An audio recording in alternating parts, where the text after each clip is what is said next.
Hello there, folks. This is Grandma Evelyn coming at you from my cozy little den in suburban Ohio. Grab a cup of tea or maybe some pumpkin spice latte, because I'm about to tell you a doozy of a story. It's all about how my own flesh and blood left me high and dry over Thanksgiving last year. Now, I ain't one to hold grudges usually, but this one? Whew, it stung like a bee in your bonnet. Let me set the scene for you. My name's Evelyn Thompson, and I've been a widow for nigh on 10 years since my dear Henry passed. Got one son, Michael, who's a hotshot salesman in Chicago. He's married to Sarah, a sweet gal at first glance, but she's got a backbone of steel when it comes to her kin. They got 2 grandkids, little Emily, she's 8, and all sass, and Jack, who's 12 and thinks he's the king of Fortnite. Then there's Sarah's stepdad, Harold Jenkins. He's a crusty old coot, retired factory worker from Detroit, pushing 75 with a bad hip and a worse attitude. Sarah's mum remarried him when Sarah was a teen, so he ain't blood, but she treats him like gold. It all started back in October. Michael calls me up, all excited. "Mum, we're planning a big family trip to Florida for Thanksgiving. Beaches, turkey by the pool, the works." I was thrilled at first. "Count me in, son. I'll bake my famous pecan pie." But then the hammer drops. "Actually, Mum, we can't take Harold. He's recovering from knee surgery, and Sarah don't want to leave him alone.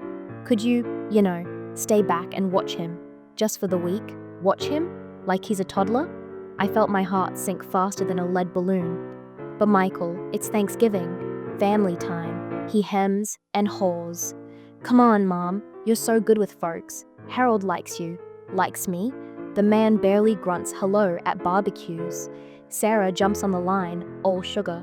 "Please, Evelyn, it'll mean the world. We'll bring you back souvenirs." I said yes, like the fool I am. Family first, right? But deep down, it hurt.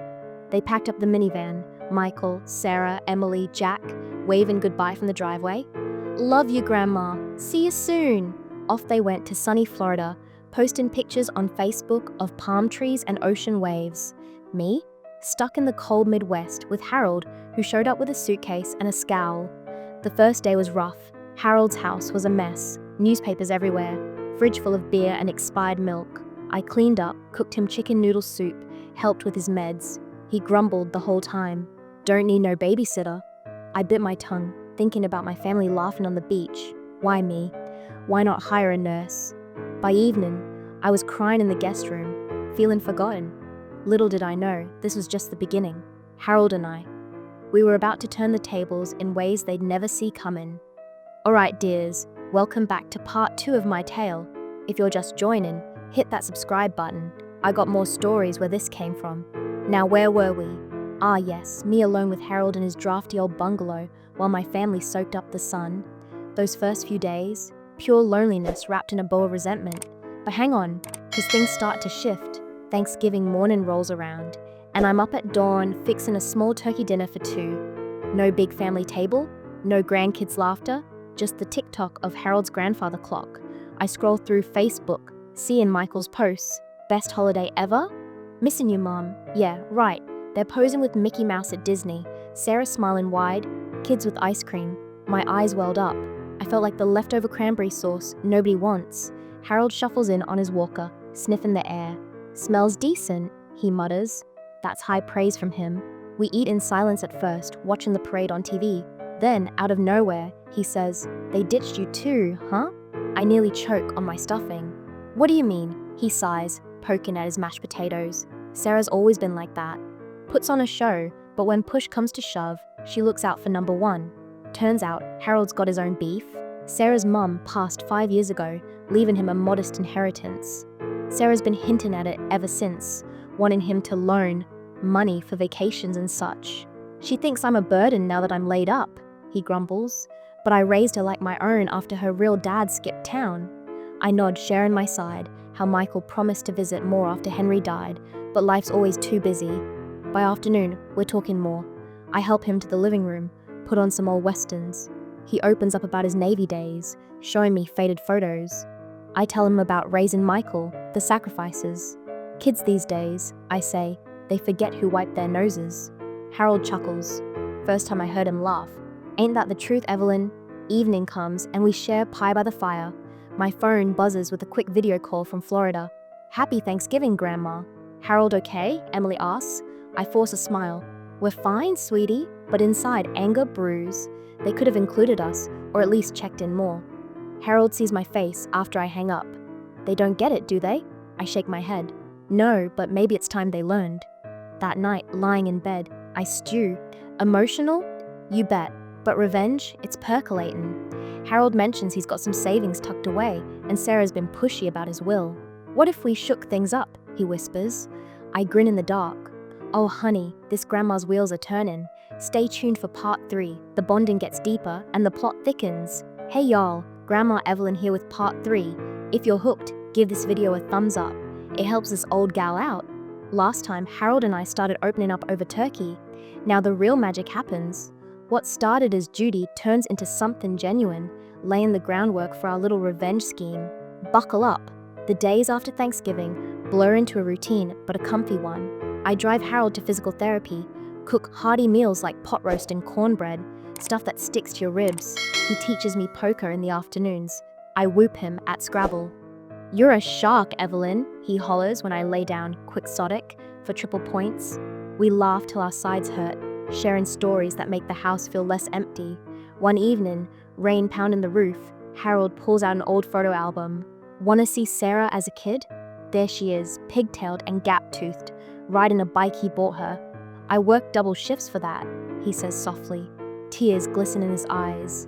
She was my girl, even if not by blood. I pat his hand. You did good, Harold. Then he confesses. Sarah's been distant since her mum's death, calling only when she needs cash. Last month she asked for $10,000 for that Florida trip, said it'd be a family investment. I said no, and next thing, I'm dumped on you. My blood boils. That's why they left him? And me?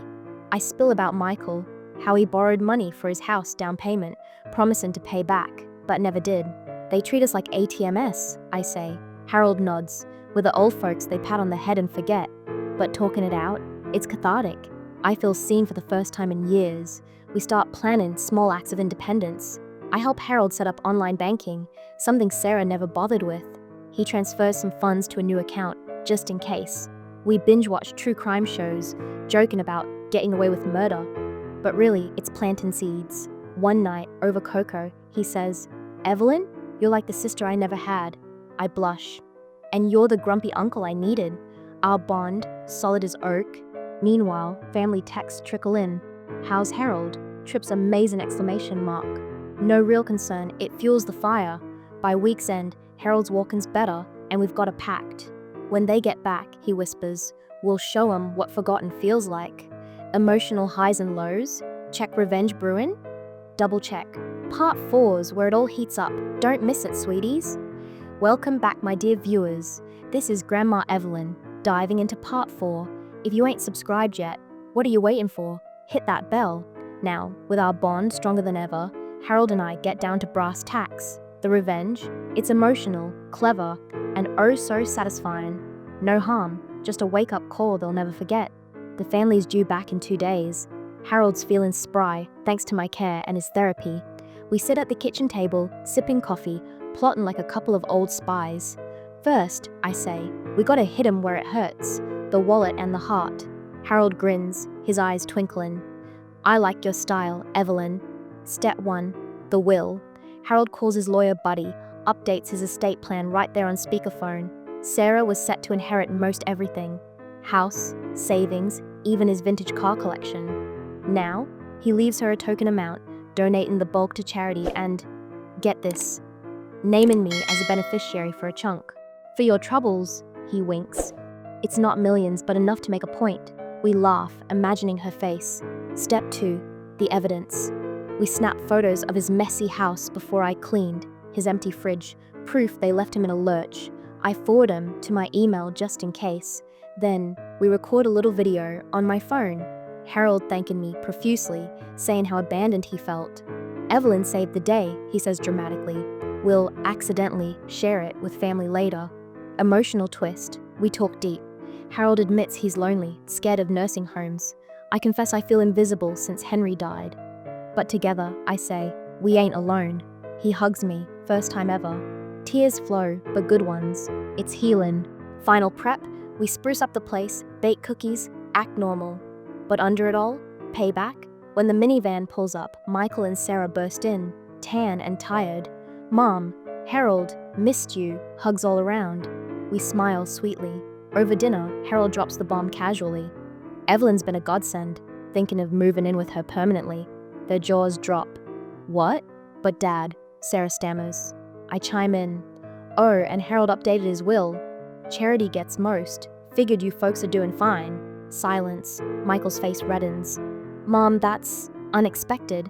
We play innocent, just looking out for each other. Inside, we're gleeful. They squirm, apologizing vaguely. But the real revenge? Seeing them realize we don't need them. Part 5 wraps it up with the fallout. Stay with me. Hey there, friends. Grandma Evelyn closing out with Part 5. If you've made it this far, you're a trooper. Leave a comment below, sharing your own family tales. Now, the revenge unfolds, emotions peak, and we all learn a thing or two. It's bittersweet, but empowering. The night they return, tension's thicker than my gravy. Sarah pulls Harold aside, whispering furiously about the will. Dad, you can't be serious. He shrugs. Life's short, kiddo. Evelyn showed me what real care looks like. Michael's cornering me in the kitchen. Mum, did you put him up to this? I feign shock. Me? Honey, I was just doing what you asked, taking care. But my eyes say otherwise. Next morning, over breakfast, we drop the video. Oops, Harold says. Accidentally posted it to Facebook. Family friends are commenting. Shame on you, leaving the old folks. Sarah's mortified, deleting it quick. Emily and Jack, innocent as pie, ask, why didn't we bring Grandpa Harold? The kids' questions sting 'em most. Emotional climax?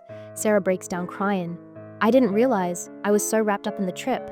Michael admits, we took you for granted, Mom. Apologies flow like wine. Harold and I exchange glances. Mission accomplished. No screaming, just quiet reflection. We forgive, but with boundaries. Next holiday, I say, we all go, or nobody does. In the end, Harold doesn't move in, but we become best buds. Weekly dinners, road trips, even visited Florida ourselves. Sarah pays back some loans, Michael visits more. The will? Harold tweaks it back a bit, but keeps the charity part. It's a reminder.